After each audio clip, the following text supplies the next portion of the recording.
സച്ചി സച്ചി സച്ചിയുടെ അയ്യോ എന്ത് ഭംഗി. ഇത് നിങ്ങളെ സച്ചി എന്റെ സച്ചിക്ക് എന്ത് കുഴപ്പം, എന്ത് ഭംഗിയാണെന്ന് അറിയാമോ സച്ചിയെ കാണാൻ. സച്ചിയുടെ ആ ഫോട്ടോസ് ഒക്കെ കാണുന്നത് എന്ത് രസമാണെന്ന് അറിയാം. ഇങ്ങനെ നോക്കിക്കൊണ്ടിരിക്കാൻ. ശരി തരാം. സീരിയൽ കഥയൊക്കെ കേട്ടിട്ട് കുറെ ദിവസമായി. എങ്ങനെയുണ്ട് നിങ്ങളെ സീരിയൽ കഥ? നമ്മളെ മറ്റേ മരുമകളെ അമ്മ സ്നേഹിക്കാത്ത ഏതൊരു സീരിയൽ? പത്രമാറ്റ് എന്തായി അതിന്റെ കഥയൊക്കെ? എന്റെ അമ്മോ, അതിന്റെ കാര്യം ഒന്നും പറയാൻ. മരുമകൻ നട്ടലൊക്കെ വന്നല്ലോ അല്ലേ? ഇപ്പൊ അതൊന്നും അല്ല പ്രശ്നം. അമ്മായിയമ്മ മരുമകളെ സ്നേഹിക്കാത്തതായിരുന്നു ഇത്രയും നാളത്തെ പ്രശ്നം. ഇപ്പൊ അമ്മായിയമ്മ മരുമകളെ സ്നേഹിച്ചതാണ് പ്രശ്നം. അവിടെ വരെ എത്തിയിട്ടുള്ളൂ അല്ലേ? എന്താന്ന് വെച്ച് കഴിഞ്ഞാൽ അറിയാമോ, അമ്മായിയമ്മ മരുമകളെ സ്നേഹിക്കുന്നൊക്കെ ഉണ്ട്, പക്ഷെ അത് വേറെ ആർക്കും അറിഞ്ഞൂടാ.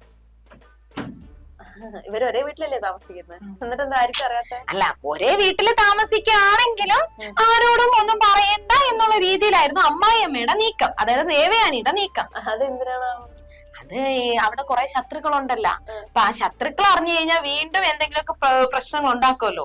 മറ്റേതോ ആരോടൊന്നും പറയാതിരുന്നു കഴിഞ്ഞാൽ ഈ ശത്രുക്കള് ഒരുക്കുന്ന കെണിയിൽ നിന്നും തന്നെ മരുമകളെ രക്ഷിക്കാമല്ലോ എന്ന് വിചാരിച്ചിട്ട് ദേവയാനി ചെറിയ ഒരു നീക്കം നടത്തിയതാ. ബാക്കിയും കൂടെ കേള്. പക്ഷെ ഇപ്പൊ ദേവയാനിയുടെ മോന് ചെറിയൊരു സൂചന ഇട്ടിട്ട് പറയാ, നയന ഇപ്പൊ എന്നോട് കാര്യങ്ങൾ സത്യം പറഞ്ഞില്ല എന്നുണ്ടെങ്കിൽ ഉറപ്പായിട്ട് നയനയും ഞാനും തമ്മിലുള്ള ബന്ധം പിരിയും. എങ്ങനെ മനസ്സിലായില്ല? അല്ല, ദേവയാനിയും നയനയും, അതായത് അമ്മായിയമ്മയും മരുമകളും ഒന്നിച്ച കാര്യം മകൻ അറിഞ്ഞൂടല്ലോ, നയനയുടെ ഭർത്താവിന് അറിഞ്ഞൂടല്ലോ. ആ കാര്യം നയന എന്നോട് പറയാതിരുന്നാൽ, ഞാൻ ഏതെങ്കിലും രീതിയിൽ അറിഞ്ഞാൽ പിന്നെ നയനയും ഞാനും തമ്മിലുള്ള ബന്ധം അങ്ങനെയൊന്നും ഇല്ല. ഓ, നയന അത് ഏറ്റവും വലിയ കോമഡിയിലൂടെയാണ് തിരക്കഥകൾ പോകുന്നെന്നാ തോന്നുന്നത്. എന്ത് അമ്മായിയും മരുമോളും. എന്റെ പൊന്നു മോളെ, ഈ കഥ എപ്പോഴോ സോൾവ് ചെയ്തിട്ട് കഥ തീർത്തിട്ട് സീരിയൽ മടക്കി വെച്ചിട്ട് അവർക്ക് പോവായിരുന്നു പാക്കപ്പ് പറഞ്ഞിട്ട്. എങ്ങനെയാണെന്നറിയോ? ഒരൊറ്റ തിരുത്ത്, അമ്മയും മരുമോളും ഒന്നിച്ചു എന്നുള്ള ഒരൊറ്റ ഇത് മതി, എല്ലാ ശത്രുക്കളും ഇറങ്ങി ഓടിക്കോളും. പിന്നെ ശത്രുക്കളുടെ ആവശ്യമില്ലല്ലോ. പിന്നെ ദേവയെ പേടിച്ച് ബാക്കിയുള്ള ശത്രുക്കൾ ഓടിപ്പോവില്ലേ? ഇല്ല. ഈ എത്രയൊക്കെ ആണെങ്കിലും അടിയെ കൂടെ പാറ പണിത് കഴിഞ്ഞാൽ നമുക്ക് എന്തെങ്കിലും ചെയ്യാൻ പറ്റുമോ? ഓ, അങ്ങനെ ഉണ്ടോ? ഓ, പിന്നെ അടിയെ കൂടെ പാറ പണിത് കഴിഞ്ഞാൽ പിന്നെ എന്തെങ്കിലും ചെയ്യാൻ പറ്റുമോ? ഈ സീരിയൽ കഥയിൽ നിങ്ങൾക്ക് അടി കൂടെ പാറ പണിയുന്ന പരിപാടി മാത്രമേ അറിയുള്ളൂ. അതിന്റെ സിനിമയിലെ അടി കൂടെ, അയ്യോ പറയാനായിട്ട് കഴിഞ്ഞാൽ സിനിമയ്ക്കൂടെ അടി കൂടെ പാരയും പണിയില്ല, ഒന്നും പണിയൂല. അവര് പിന്നെ നിന്ന് കുത്തേ ഉള്ളൂ, അല്ലാതെ അടി കൂടെ പാര വേണ്ടി വെക്കാറേ ഉള്ളൂ. അതെ, പിന്നെ നിന്ന് കുത്തത്തേ ഉള്ളൂ, വേറെ ഒരു കുഴപ്പമൊന്നുമില്ല. എത്ര സിനിമകൾ പിന്നെ നിന്ന് കുത്തിയിട്ട് കുടുംബം തകർന്നിട്ടുണ്ട്. അപ്പൊ എന്തായാലും നിങ്ങളെ സീരിയൽ ഇനി സംഭവിക്കാൻ പോകുന്ന ട്വിസ്റ്റ് ഞാൻ പറഞ്ഞുതരാം. എന്ത്? മറ്റേ ഈ നായികയും അമ്മായിയും തമ്മിലുള്ള ബന്ധം ഭർത്താവ് കണ്ടെത്തുന്നു. ഭർത്താവ് പറയുന്നു, എനിക്ക് എന്റെ ഭാര്യ വേണ്ട, എന്റെ അമ്മയുമായി അറിഞ്ഞില്ല. അതൊക്കെ സെറ്റ് ആയിക്കോളും, അവിടെ തീരുന്നു. ഇല്ല, അതൊക്കെ നയന സെറ്റ് ആക്കിക്കോളും. എന്ത് സ്വന്തം അമ്മയും മരുമകളും ശരിയാണ്. ഭർത്താവിനോട് പറയാൻ നിങ്ങൾ നടക്കുന്നില്ലല്ലോ. അതൊക്കെ ശരിയാണ്. പിന്നെ ഈ കഥയിൽ ചോദ്യമില്ല കേട്ടില്ല, കുറെ നാളുണ്ട് ക്ഷമിക്കണം. കുറ്റവാളികളൊക്കെ നിങ്ങൾ ഇങ്ങനെ ഒന്നും വിചാരിക്കല്ലേ കേട്ടോ. എന്തായാലും സീരിയലിന് വലിയ അങ്ങോട്ട് എത്തിയില്ല. 2-3 ആഴ്ചയുടെ സീരിയൽ കഥ കേട്ടിട്ട് ചോദിച്ചപ്പോ അതാ സീരിയൽ അവിടെ എത്തിയിട്ടേ ഉള്ളൂ. അങ്ങനെയൊന്നുമില്ല, അതിനേക്കാൾ അപ്പുറം നമ്മളെ ചെമ്പനീർ പൂവില്. ചോദിക്കട്ടെ, ചെമ്പനീർ പൂവില് എന്താണ് അവസ്ഥ? ചെമ്പനീർ പൂവില് നല്ല കിട്ടിയിലായിട്ട് കഥ മുന്നോട്ട് പോകില്ല, ചെറിയ ചെറിയ പ്രശ്നങ്ങൾ മാത്രമേ. എന്താണ് ആ കഥ ഇപ്പത്തെ ഇത് പറയൂ. അല്ല, ഇപ്പൊ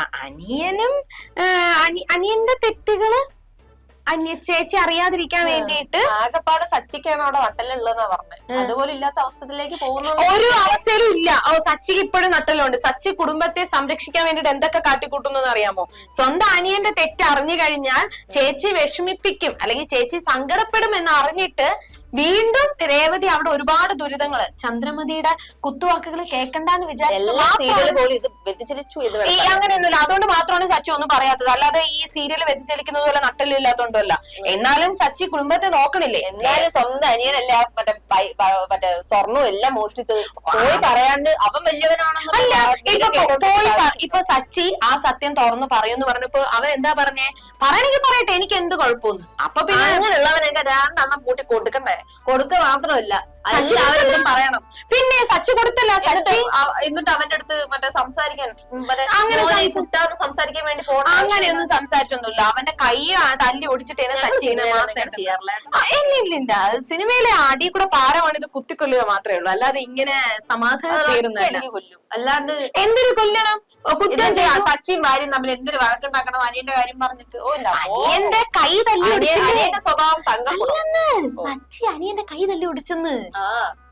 എങ്ങനെ ഇല്ലാണ്ടിരിക്കും, സ്വർണം തട്ടിപ്പറക്കല്ലേ. അത് അറിഞ്ഞു പിന്നെ രേവതിക്ക് സത്യം അറിയാമോ? രേവതിക്ക് സത്യം അറിഞ്ഞുകൂടാത്തോണ്ട് രേവതി വിചാരിച്ചു സത്യം പറയാൻ. നിങ്ങളല്ലേ നട്ടലുള്ള സച്ചിയാണെന്ന് പറഞ്ഞു, അപ്പൊ നട്ടല് സച്ചിക്കും ഇല്ല അവിടെ. രേവതിയോട് സത്യം തുറന്നു പറഞ്ഞു എന്ന് വെച്ചോ, രേവതി സങ്കടപ്പെടൂലേ? രേവതി കരയൂലേ? അയ്യോ അതുകൊണ്ട് മറ്റേ സച്ചി ചെയ്യുന്നത് കണ്ടിട്ട് രേവതിക്ക് വിഷമമൊന്നും ഇല്ല. കൈ തല്ലി ഒടിച്ചെന്ന് പറഞ്ഞിട്ട് രേവതിക്ക് ചെറിയ വിഷമോ അതിനെ കുറിച്ചാണ് വലിയ വിഷമം. ചെറിയ വിഷമോ സങ്കടമൊക്കെ ഉണ്ടായിരുന്നു. അങ്ങനെയൊന്നും അല്ല, ചെറിയ വിഷമോ സങ്കടമൊക്കെ ഉണ്ടായിരുന്നു. പക്ഷെ സച്ചി നല്ലൊരു കാര്യം ചെയ്തു എന്ന് അറിഞ്ഞപ്പോ രേവതിക്ക് മനസ്സലിഞ്ഞു. സച്ചിയുടെ സുഹൃത്തുക്കൾ ഈ അനിയന്റെ പ്രശ്നത്തിലാണല്ലോ ആന്റണിയും സച്ചിയും തമ്മിൽ വഴക്കുണ്ടായത്. ആന്റണി സച്ചിയുടെ സുഹൃത്തുക്കൾ കുറച്ച് പൈസ കാണിച്ചിട്ടുണ്ടായിരുന്നല്ലോ, കുറച്ച് ലക്ഷങ്ങള്. ആ പൈസ തിരിച്ചു കൊടുത്തില്ലെങ്കിൽ കാർ എടുത്തോണ്ട് പോകുന്നു പറഞ്ഞപ്പോ സ്വന്തം കാറ് വിറ്റ് സുഹൃത്തുക്കൾക്ക് വേണ്ടിയിട്ട് നല്ല ലക്ഷങ്ങൾ മുടക്കി അവരുടെ കടം തീർത്തൊടുത്ത ആളാണ് സച്ചി. എന്നിട്ട് സച്ചിക്ക് നഷ്ടം. മറ്റേത് മറിച്ചതൊക്കെ വിറ്റ് പൈസ ഉണ്ടാക്കിയ ആൾ അവിടെ കിടക്കുന്നു. ഇവനെല്ലാം ചെയ്യുന്നു. എന്നും നല്ലവനും ചീത്തവൻ തന്നെ. അങ്ങനെയൊന്നുമില്ല. സച്ചിക്ക് വേണമെങ്കിൽ തുറന്നു പറയാം, പക്ഷെ ഇപ്പൊ കഥ നീട്ടിക്കൊണ്ടോണ്ടേ. പറഞ്ഞു കഴിഞ്ഞാൽ എന്തിരിക്കും? സത്യം അറിഞ്ഞു കഴിഞ്ഞാൽ എന്തിരിക്കും? കോടതിയിൽ പിടിച്ചു കൊടുക്കാൻ പറ്റൂല. ഈ ഒരു കേസ് എന്തായാലും ശരത്തിനെതിരെ ആരും കേസ് കൊടുക്കൂല, അതിനാരും സമ്മതിക്കത്തുമില്ല രേവതിയുടെ മുഖം ഓർത്ത്. അപ്പൊ പിന്നെ രേവതി ദുഃഖിച്ചുകൊണ്ടിരിക്കും, ശരത്തോട്ട് നന്നാവാനും പോകുന്നില്ല. ഇങ്ങനെ ഇരുന്ന് കഴിഞ്ഞാൽ ശരത്തിനെ നന്നാക്കാമല്ലോ എന്നായിരുന്നു സച്ചിയുടെ തീരുമാനം. ഒരു പുരോഗമി. ഇപ്പൊ സച്ചി നല്ല കോടീശ്വരനാവാൻ അപ്പോഴേക്ക് വേറെ എന്തെങ്കിലുമൊക്കെ വരുമല്ലോ. വേറെ ഒരു സീരിയലും കൂടി ഉണ്ടായിരുന്നല്ലോ, നമ്മളെ ചന്ദ്രകാന്തം. അതില് പിന്നെ എവിടെ അച്ഛനെ ഇവിടെ തെരഞ്ഞെടുക്കുന്ന സീരിയൽ. അങ്ങനെയൊന്നുമില്ല. ഇപ്പൊ അച്ഛനെ തിരിച്ചറിയാൻ വേണ്ടിട്ട് പോകുവാണ്. തുടങ്ങിയതാണത്, 2 ആഴ്ച തുടങ്ങിയില്ല ഒരിട്ടും. ഈ തുടങ്ങും. അങ്ങനെ കുറ്റപ്പെടുത്തൊന്നുമില്ല. ഇന്ന് ഗൗതം തന്റെ മകളാണ്, ഗൗതമിന്റെ മകളാണ് ഗൗരി എന്നുള്ള സത്യം നാളെ മെഴുകുന്നുണ്ടല്ലോ. അല്ലാതെ ഒരു മെഴുകലും ഇല്ല. പറയാൻ അവസരം വിഷമുണ്ടെന്നല്ലേ ഉള്ളൂ. ചെറിയ വിഷമൊക്കെ വരൂലേ? അങ്ങനെയൊന്നുമില്ല. ഇത്രയും നാള് ഗൗരി പെട്ട കഷ്ടപ്പാട് ആലോചിക്കുമ്പോൾ സങ്കടം വരും. പക്ഷെ എന്തായാലും നാളെ ഗൗരി തന്റെ മകളാണെന്നുള്ള സത്യം ഗൗതം അറിയാലോ. അപ്പൊ പിങ്കിയുടെ മുഖം എങ്ങനെ പോകുന്നു, പിങ്കി അതിനുശേഷം എന്ത് ചെയ്യാൻ പോകുന്നു എന്നാണ് എനിക്ക് അറിയാം. നന്നായില്ല അല്ലെ? ചെറുതായിട്ട് നന്നായി. പിന്നെ ഭർത്താവിനെ അടിച്ചെടുത്തോണ്ട് പോകാനായിട്ട് നോക്കുമ്പോ പിന്നെ ആരെങ്കിലും വെറുതെ ഇരിക്കും. ഭർത്താവാ. ഇപ്പൊ നന്ദുവിന്റെ അച്ഛൻ ഗൗതമാകുമ്പോ നന്ദുവിന്റെ അമ്മ പിങ്കി ആവൂലേ? നന്ദു ആരാ മക്കളാ? നന്ദു അനാഥൻ. നന്ദു അനാഥൻ. പക്ഷെ അതിൽ വേറൊരു ട്വിസ്റ്റ് ഉണ്ടേ. നന്ദു യഥാർത്ഥത്തില് ഗൗതമിന്റെയും നന്ദയുടെ മകനാണ്. അതാണ് ഞാൻ ചോദിച്ചത്. അപ്പോഴും പിങ്കി ആരാ അവിടെ? കഥയിൽ ചോദ്യമില്ലാതെ കഥയെ അല്ല. പിങ്കി അക്കണക്കിന് നോക്കി കഴിഞ്ഞാൽ നന്ദുവിനെ പ്രസവിച്ചത് പിങ്കി അല്ലേ? അപ്പൊ പിന്നെ അതൊക്കെ കണക്ട് ആയിക്കോളൂ. എന്ത് കേൾക്കണല്ലേ? അപ്പൊ 2 ഭാര്യമാരോ? എന്ത് ഈ സിനിമകളില് 2 ഭാര്യമാരുണ്ടായിട്ട് സിനിമയില് 2 ഭാര്യമാരുണ്ടായിട്ടേ ഇല്ല അല്ലല്ലേ? സിനിമയില് 2 ഭാര്യമാരില്ല. എവിടെന്ന് ഒരു സിനിമ നാളെ അവസാനിക്കും. ഇതിപ്പോ ഇവിടെ അടുത്തൊന്നും അവസാനിക്കില്ല. മരിക്കുന്നതായിരിക്കില്ല സ്ക്രിപ്റ്റഡ് എൻഡഡ്. കഥയില് ഇങ്ങനെ വിളിക്കാം നമുക്ക്. നോക്കാം.